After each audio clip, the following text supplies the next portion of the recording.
Ay,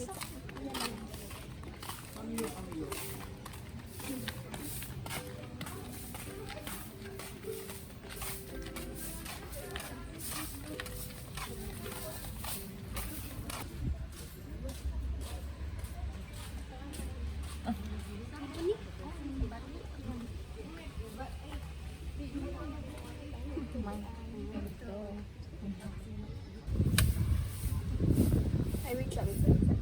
Pero ito ang pana ba? Unsa kay may tabo na to kung kita mamatay, no?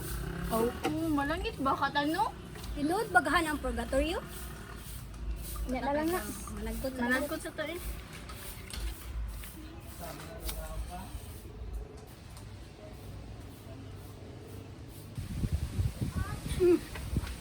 Kinsa ka? Ala, silisong ngayon phone.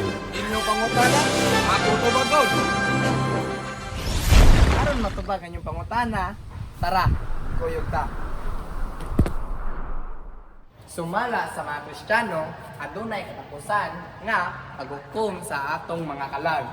Og hatagan kita sa walay katapusang kaluwasan sa langit o mahangtoron pangimaraot sa impyerno. For Catholics, being granted eternal salvation doesn't mean that it's straight flight to eternal bliss. Sometimes we need to make a stop to purgatory along the way for purification. What do Catholics believe about purgatory? And where does the teaching come from? Ang purgatoryo, usa ka proseso sa pagputli alang sa mga naluwas na.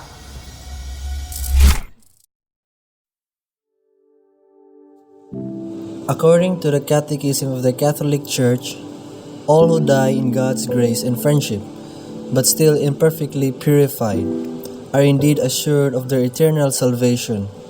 But after death, they undergo purification so as to achieve the holiness necessary to enter the joy of heaven. The Church gives the name Purgatory to this final purification of the elect, which is entirely different from the punishment of the damned. Ang mga nasa purgatoryo wala gi pangimarautan, wala gi silutan ug wala sa limbo. Kauban sila sang mga pinili ang gipili sa Dios nga mosulod sa mahangtoron nga puloy-anan, lamang nga dili pa sila andam. They must undergo the purification. Apan, kung kauban na sila sa mga pinili, unsa pa nga pagputli ang kinahanglan nila? We cannot merit our own salvation through good works or make up for our sins. Ang pagsakripisyo sa Dios ngadto sa cross, ang pagbuhat sa gugma o kaluoy sa Dios, ang nagtugos kanato ug nagtangtang sa atong mga kasalanan.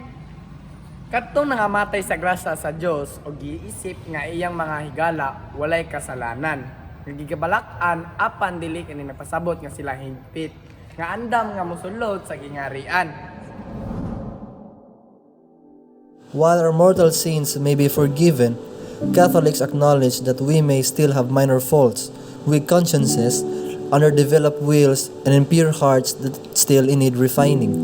The book of Revelation, chapter 21, verse 27 says, "Nothing impure will ever enter it, nor will anyone who does what is shameful or deceitful, but only those whose names are written in the Lamb's book of the living will enter the city." Think of it this way. A man in 17th century lives in the America. He is a good man by the church standards. He is humble and generous, attends Mass every week, gives God thanks and glory for all of these blessings.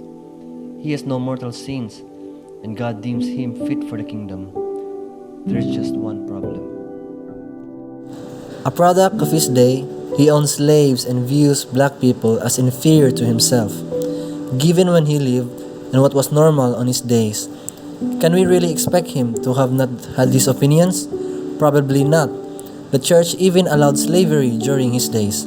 This is not something that should condemn him to hell, right? And yet, it's also not something fitting of the kingdom of God. It's not okay to have people in heaven that have racist tendencies or think that owning that another human being is okay. Thus, the church would say that he is saved. He is free from his sins by the blood of Christ. But there are still some impurities that need to be refined before he can enter.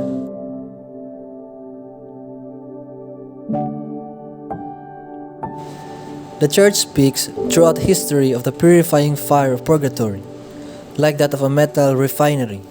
However, the church does not have a particular teaching about how God does this. But there is particular passage in 1 Corinthians chapter 3, verses 10 to 15 saying, "By the grace God has given me, I laid a foundation as a wise builder, and someone else is building on it. But each one should build with care. For no one can lay any foundation other than the one already laid, which is Jesus Christ. If anyone builds on this foundation using gold, silver, costly stones, wood, hay, or straw, their work will be shown for what it is, because the day will bring it to light. It will be revealed with fire, and the fire will test the quality of each person's work. If what has been built survives, the builder will receive a reward. If it is burned up, the builder will suffer loss, but yet will be saved, even though only as one escaping through the flames."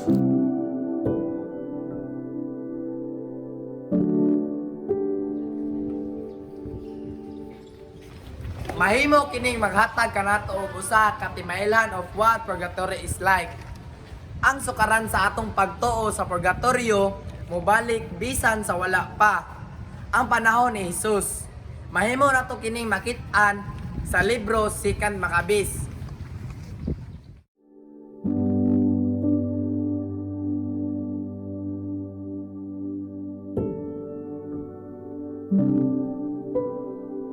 Nga adunay upat ka lahi sa sulugoon nga nakadawat og mga ganti gikan sa ilang agalon. Ang una mao ang matinumanon nga sulugoon, gipanalanginan sa pagpanag-iya sa panimalay sa agalon o kini nagrepresentar sa langit.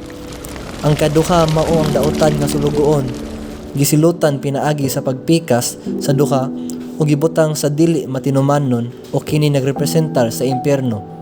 Apan adunay duha ka sulugoon nga nakadawat og gaan nga pagbunal, usa ka pagbunal nga temporary o dili permanente. Unta na mo'y nakaturan karon adlaw sa sunod na pod. Bye-bye.